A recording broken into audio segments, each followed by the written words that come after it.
naman ang ating pong favorite na kapanayamin dahil marami tayong nakukuha mga mahalagang impormasyon. Siya po ang chairman ng Blue Ribbon Committee at dating chairman ng Electoral Reforms. Hindi ko lang alam yung Committee on Accounts kung sa kanya pa rin o kay Senator Lauren Legarda na.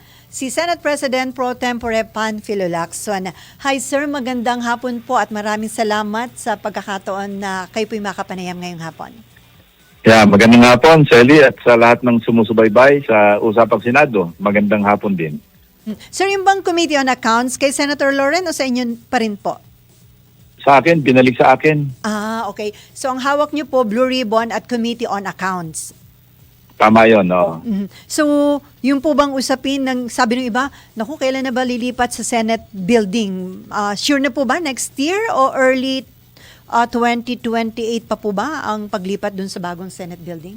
Next year, September 2027, yun ang timeline na sinusundan namin ngayon. At confident yung mga staff na makakalipat by September next year. So nasa anong stage na po yung construction ng building? Nakikita ko na ho kasi pag nasa Skyway ako, for ano na lang po ba? Mga finishing na lang po ba ang ginagawa ngayon? O patapos ng phase 1, meaning yung structure. So papasok na tayo sa fit out. Pero para mapadali at saka ang mga senador naman, gusto nila sila yung may sarili-sarili silang mga concept kung ano yung design, interior. So ang plano namin, parang bare, bahala na kayong magpaayos. Kasi after all, pagka inayos din, pagpasok nila at hindi kursunada, papaayos ganun din eh. Papaayos din eh, magdodoble gastos pa. Tama. So yun ang inisip namin. At siguro mga bandang end of February, magre-render ako ng report sa floor, sa plenary. Para rin na mag-update sa kanila. At the same time, kunin din yung kanilang mga input. Kung ano yung pwedeng i-adjust bago kami lumipat next year. So dahil gagawin ay bare ang paglipat, bahala na yung bawat senador, pati ho yung gastos o yung, di ba dati pinag-usapan na parang overpriced, so bumaba po ang presyo ng Senate building. Hindi lang dahil doon, talagang pinababa ko yung presyo. Kasi alam mo noong umalis ako, noong kami, ang una niyan, 8.9 billion. Noong nag-take over sina Senator Nancy, parang umabot siya mga 21 billion. So, minute kami ni si Senate President, bagong upo si Senate President Escudero noon, nakipag-meeting sa amin dalawa ni SP Soto. Ang sabi niya, parang nireport niya lang na I cannot in conscience na payagan naman na ganito kamahal yung building. Parang pinakamahal na itong government building kasi mabot na raw ng 20 plus. So parang sabi niya, gusto niyang paimbisigahan. So I remember, ina-advise na namin siya, baka pwedeng internal na lang, huwag niyo nang i-gawin public hearing kasi parang bakit pa, internal naman yan. Pag-usapan niyo na sa caucus o kaya sa committee on accounts, pag-usapan na lang. Ang nangyari nga, nagkaroon ng public hearing, di ba? Medyo may sagutan si Senator Nancy, Senator Alan. Tapos ang huling, nung bago namin na, pag-upo ni Senate President Soto, napag-alaman ko na umabot na siya ng 30 plus. Sabi ko, iyan naman na hindi na po pwede. Talagang sobra na. So ngayon, ibinaba namin uli sa presyo na nasa mga 20 plus, gano'n. Mababawasan pa yan kasi yun nga, dahil kung bare at papasok yung mga senador, mababawasan pa yan. Katunayan, merong pinapipirman sa aking tatlong variation order. Diyan ako allergic nung ako yung chairman ng accounts. Pag variation, hindi parang, mag-a-adjust tayo ng presyo. Yung pala, yung variation, pababa, reduction, parang mababawasan ng something initially, nasa mga 110 million. Sabi ko, kung pababa, walang problema, pipirmahan ko yan. Kung paakyat, teka muna, baka ako'y maambisigahan dyan. Pero the same pa rin po yung mga taga-DPWH na nag-i-implement po nung project?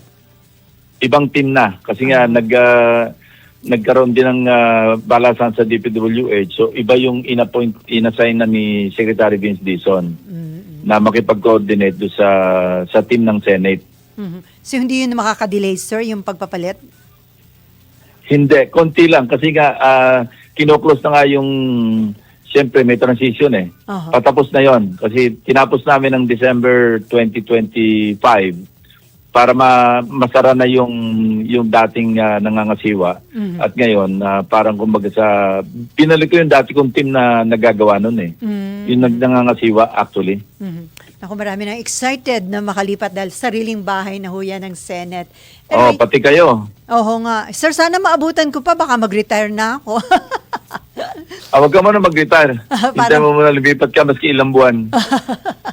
Anyway, sir, kayo po yung nagsabi during the plenary deliberation tungkol doon sa resolution expressing the sense of the Senate na kumukondina doon ho sa pagbatikos na mga taga-Chinese embassy sa ilang mga mambabatas at ilang mga government officials. Kayo po nagsabi na ang pwede lang gawin ng Senado, magrekomenda pagdating doon sa pagdeklarang persona non grata doon sa Chinese embassy official. At ang Pangulo po ay nireject yung ganong panukala. Sa tingin nyo, tama lang po yung naging desisyon ng Pangulo dahil kung sakaling ideklarang persona non grata, mas lala po sa tensyon o sa sitwasyon? O mas nakakaalam diyan talaga yung executive department sa rekomendasyon ng DFA. Parang last resort lang yung pagdeklara ng persona non grata. Pero mukhang may miscommunication para may misunderstanding kasi ang nagtanong yata dyan na media sa Malacanang, ang akala nila, ang nire-recommend ang planong i-recommend, actually wala pa naman recommendation ng Senado eh. Ang planong i-recommend, yung ambassador, mali yun eh. Kasi ang talagang maangas dyan, yung deputy spokesperson. So siya yung tampok sa usapan, sa issue, na kaya lumabas yung usapin na baka pwedeng isang dyan, ideklarang persona non grata. Di ba tumayo ako noon, sabi ko, nagkonsulta ako kay ChatGPT, ang pwede lang magdeklara, basta diplomat, head of state, so Presidente Marcos. Hindi pwedeng ang Senado on its own or maski sino magdeklara ng persona non grata, walang bearing. Tulad ng ginawa noong, di ba, yung mayor noong Kalayaan Island Group sa lalawigan ng Palawan, kasi nandun yung Pag-asa at saka sila yung parang under threat. Di ba, deklara na sila ng persona non grata doon sa ambassador.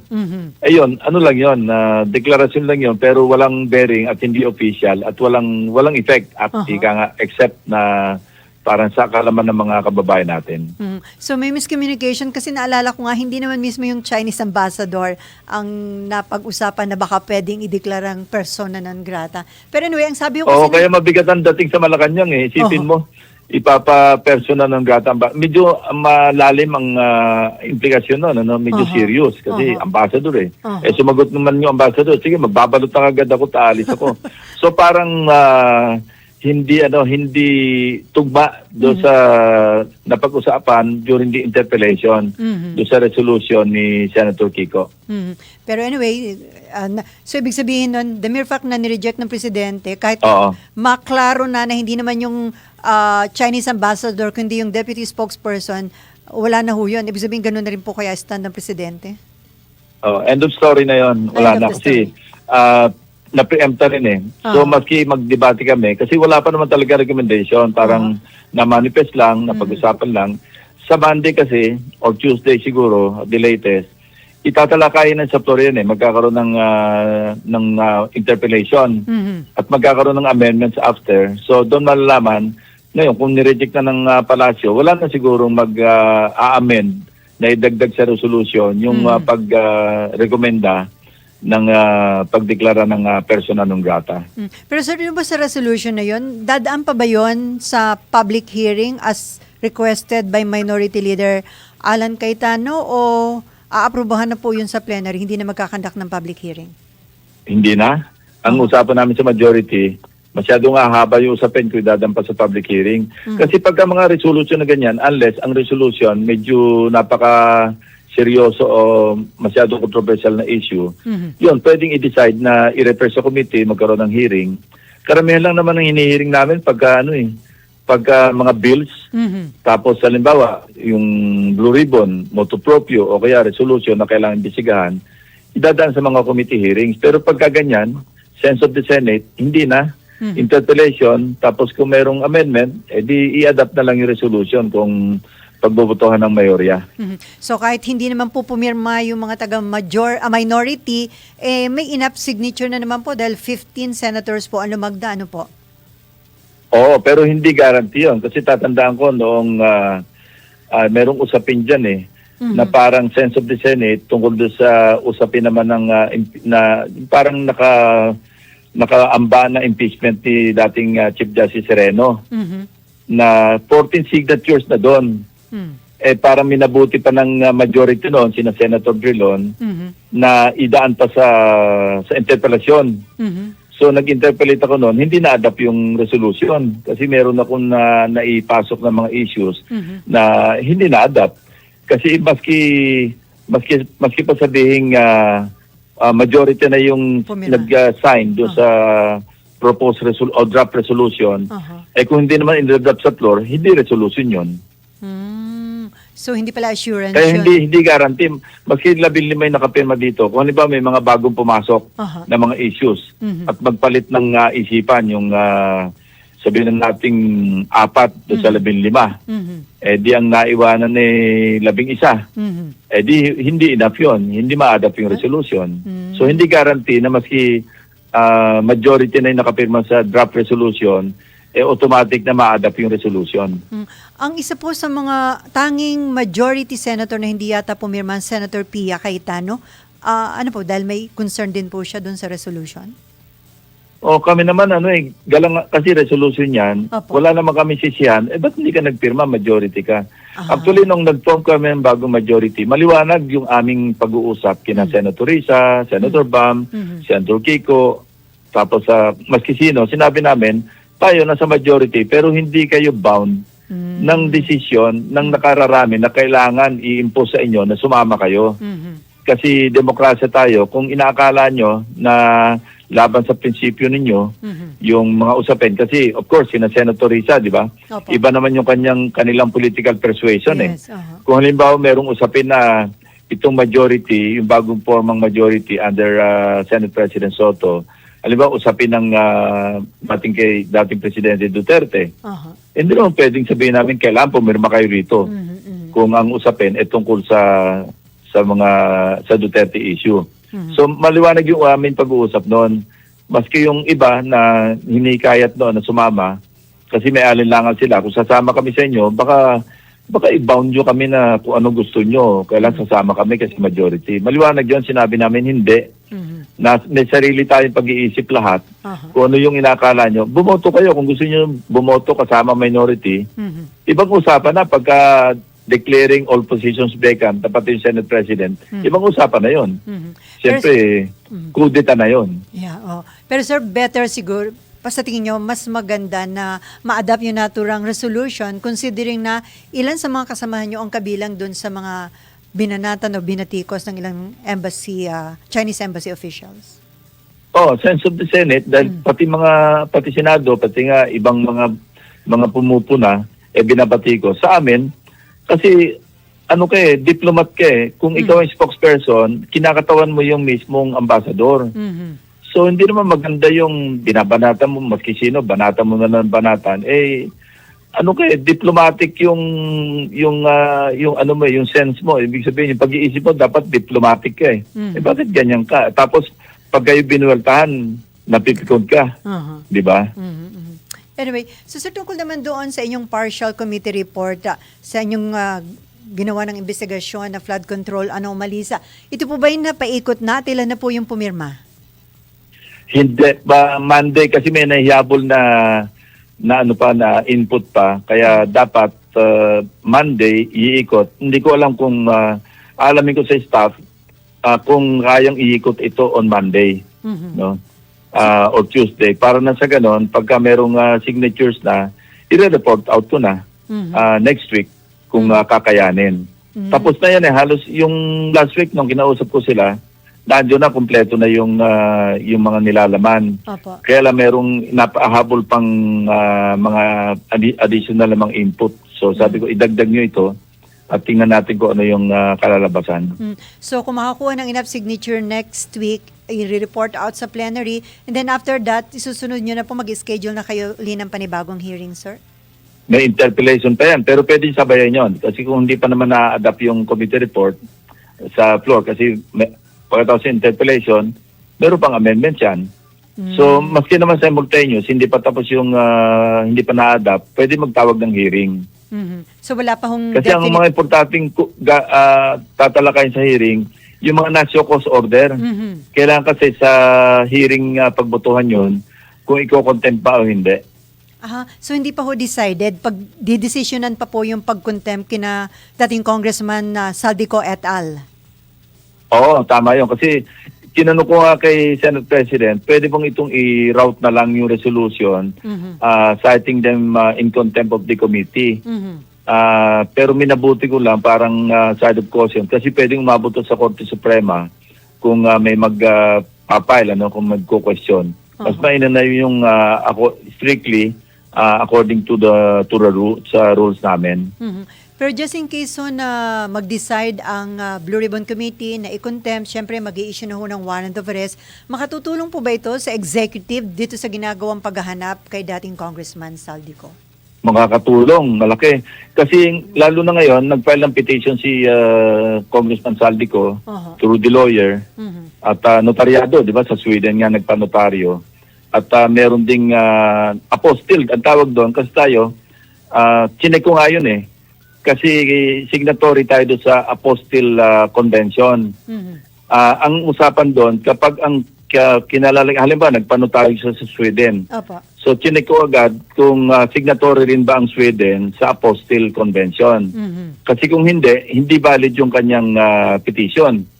Kasi dalawang bagay yun Pag ikaw nasa labas ng jurisdiction ng Pilipinas at nag-file ka ng pleading sa court, maski affidavit, maski deed of sale, maski anong dokumento, papanotaryo mo, either ipa-authenticate mo yan sa consular office, consulate or sa embahada ng Pilipinas doon sa lugar, or kung dahil miyembro ang Pilipinas at kailangan yung bansa na kinaroon niya, membro rin ng o signatory rin, parte rin doon sa Apostille Convention.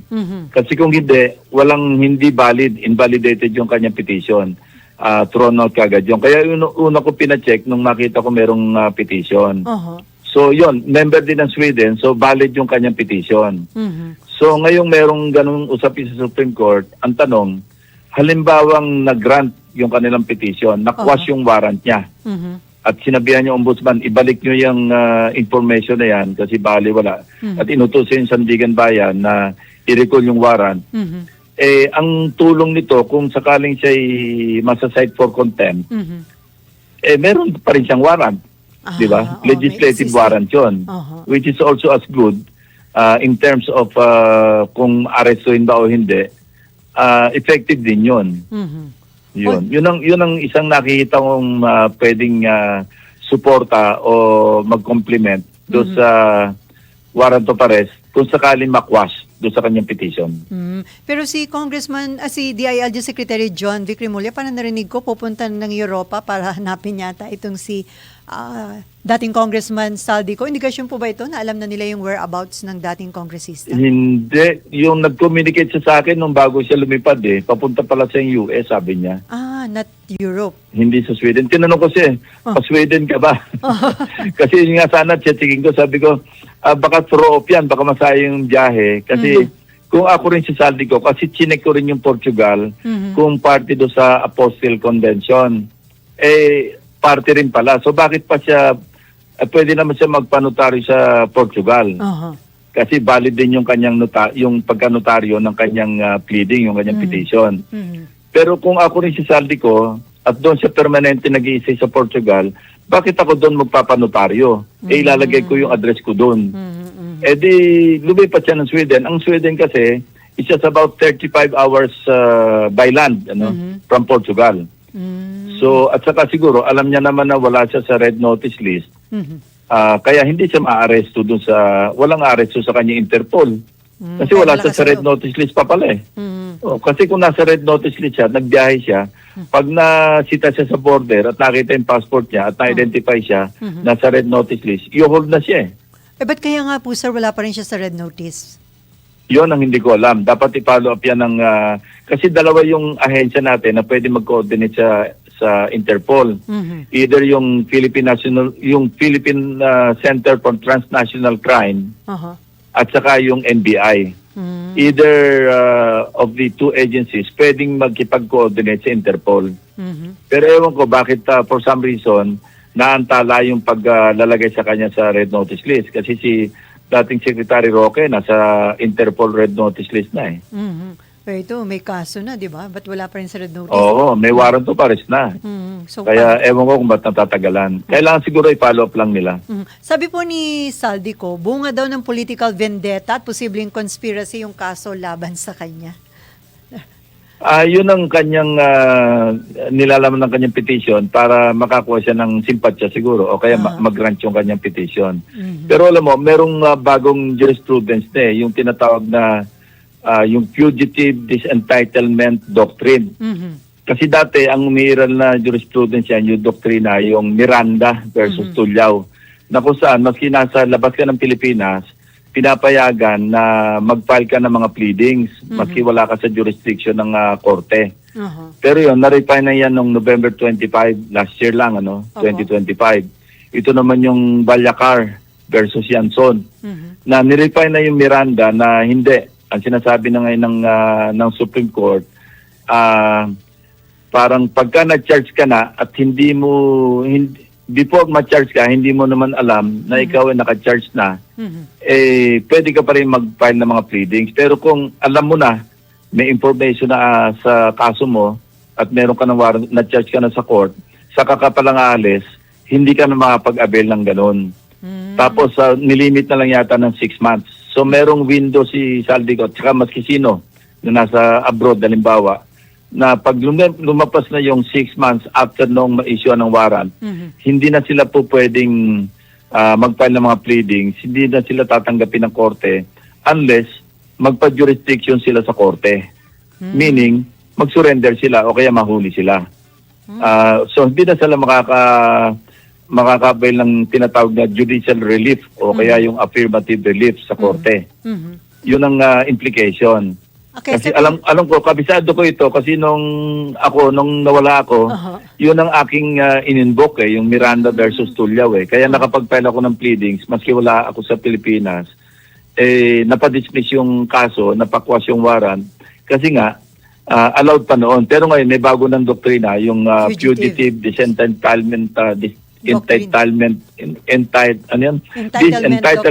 doctrine.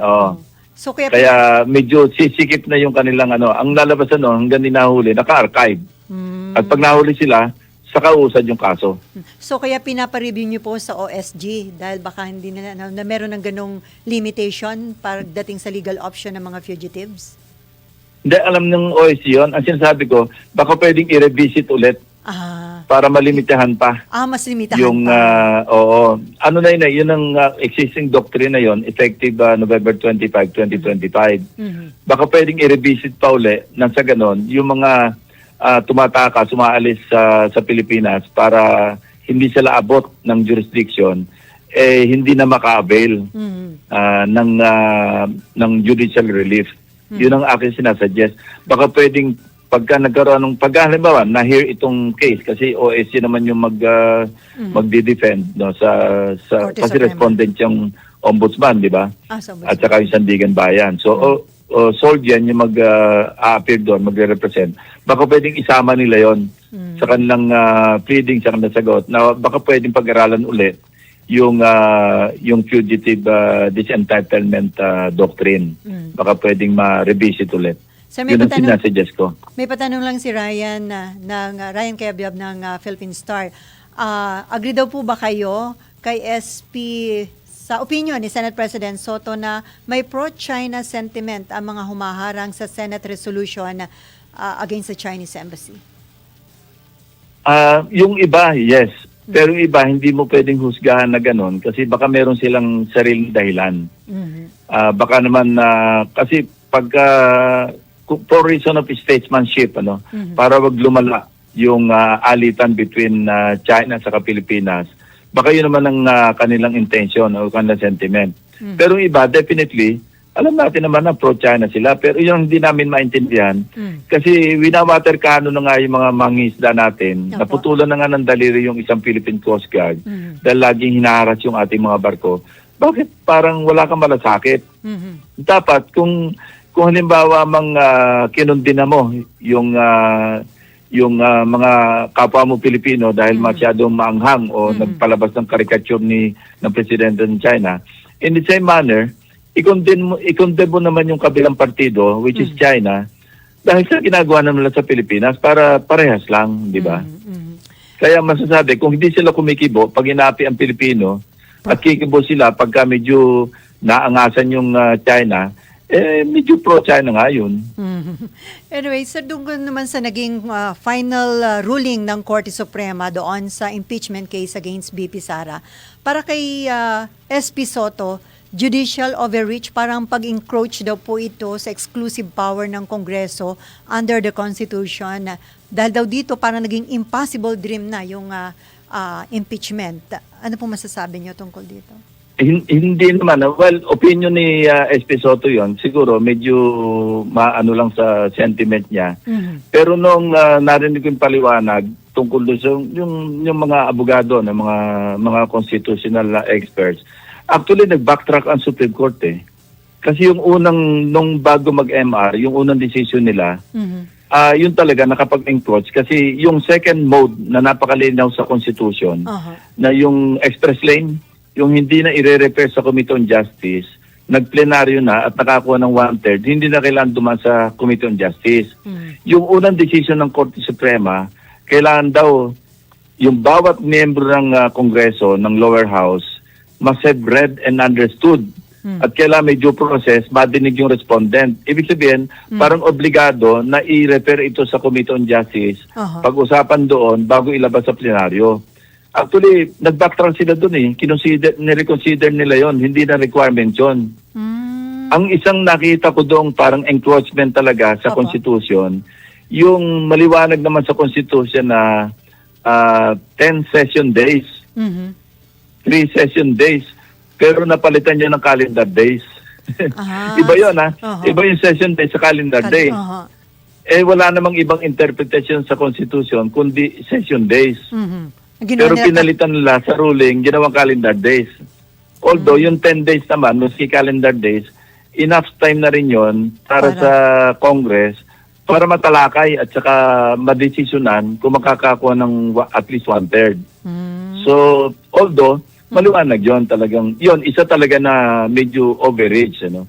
Pero pati yung yun ang mga naalis na reconsider eh. So, available pa rin sa Kongreso yung fast break, yung express lane.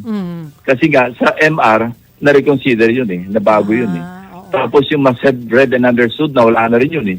Automatically kasi pwede na nga yung fast break. Ito ho, ang nakita ko naman okay, so hindi naman parang sabi nga ni SP magiging impossible dream na yung impeachment dahil napakahirap na mag-approve or magtalakay at mag-approve ng isang impeachment case. Yeah, with all due respect kay SP Soto, alam mo, kami nagagalang kami dalawa dahil tagal namin kasama sa Senate at sa ibang mga bagay pa, no? Pero hindi impossible dream. Kasi halimbawa, merong na-i-file na impeachment complaint pagkatapos na-endorse ng congressman. Hindi na kailangan, hindi na obligado na i-refer pa sa Committee on Justice. Pwedeng agad sa plenaryo, nakakuha sila ng at least 1/3. Pwede nila i-transmit sa Senate eh. Pwede Ang impossible dream, ang medyo impossible dream, kung hindi na reconsider yung unang laman ng decision na binabaliwala yung second mode, which is yung express lane. Sir, may patanong si Neil Servalios ng Philippine Star.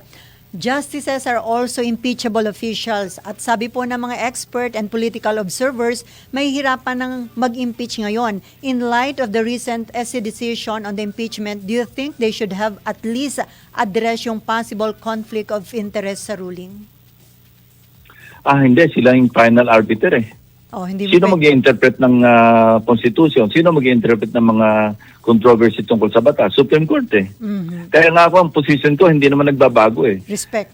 kung halimbawang baliktad yung naging ruling, ganun pa rin ang sentimento. Igalang natin, itanggapin natin, igalang natin kasi walang iba pang body, walang ibang walang ibang ahensya o institusyon sa Pilipinas na pwede mag-interpret ng mga kontrobersya sa batas o constitution kundi Supreme Court.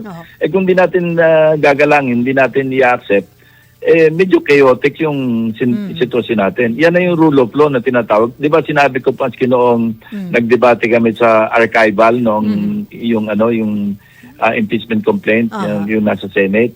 Di ba ganun din ang explanation ko? Sabi ko, ang biggest loser dito, rule of law. Pag hindi natin sinunod ng Supreme Court. Kaya nga ang boto ko nun, abstain eh. Kasi while hindi ako sumasang-ayon, pero may MR pa naman. So sabi ko, kung ako boboto para ipilit yung kailangan magtuloy yung Senate sa pagtatry, what if yung meron pa nakapending na MR, hintayin na muna natin yung MR.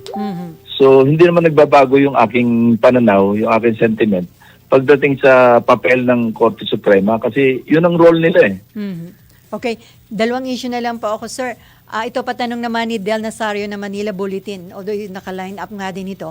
Kasi itong nagkukonsulta sa inyo na si Congressman Leandro Leviste, anak ni Senator Loren, ang balita ho ngayon, nag-request siya ng authority to travel sa House leadership para makapag-abroad, claiming na yung hakbang na yon dahil sa umano'y request from high-level representatives of the administration.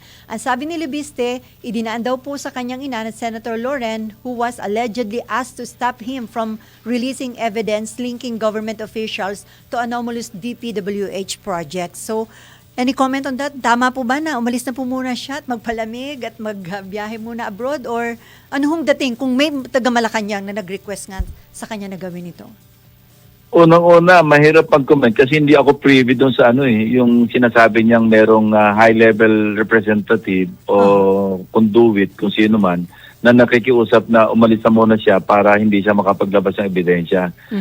Hindi ko alam kung, of course, wala naman ako reason para i-doubt yung sinasabi niya. Pero kung hindi ako privy, hindi ko alam yung facts, mahirap mag-comment kasi may implikasyon yan pagdating doon sa kung yung sa kanyang sinasabi.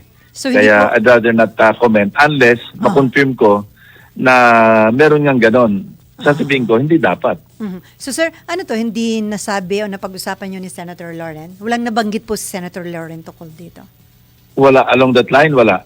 Ang sinasabi dyan lang, baka pwedeng kasi nakikinig naman sa'yo, kasi maliit pa yan, talagang parang ino-observe niya yung nangyayari sa Senate, parang gusto niyang tularan, lalo na yung pag-scrutinize mo sa budget. Kaya kung pwede, makikinig naman sa'yo, baka pwedeng advisean mo lang. Kasi natatakot ako para sa kanya.